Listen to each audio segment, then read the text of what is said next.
Well, it does pay to have the right models. I mean, I was very lucky very early in life that I had certain heroes, and I've continued to develop a few more as I've gone along. And they've been terrific, and they've never let me down. And it takes you through a lot.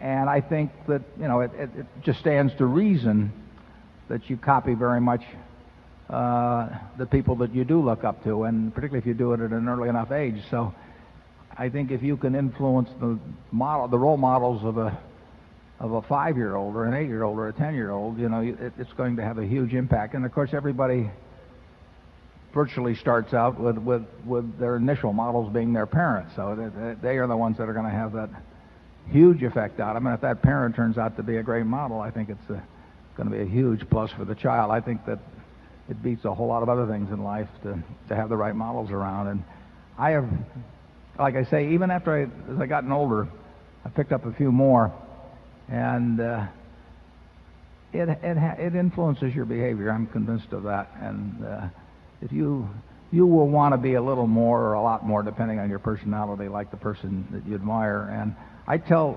the students in classes, I tell them, just pick out the person you admire the most in the class and sit down and write the reasons out why you admire them, and then try and figure out why you can't have those same qualities. Because they're not the ability to throw a football 60 yards or run the 110 flat or something like that. They're qualities of personality, character, temperament that can be emulated.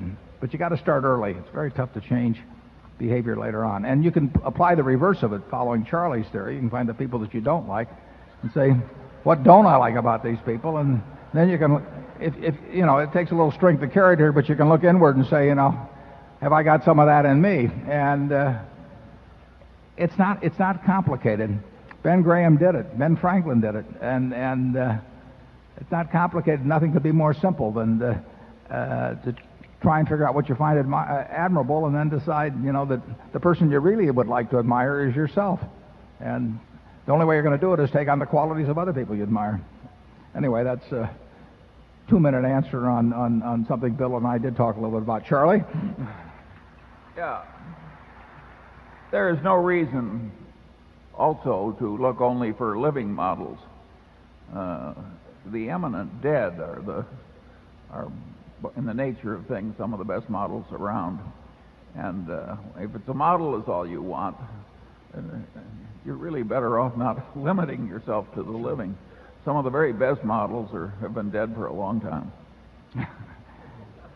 Charlie has probably read more biography than any 3 people in this room put together, so he has put this into practice.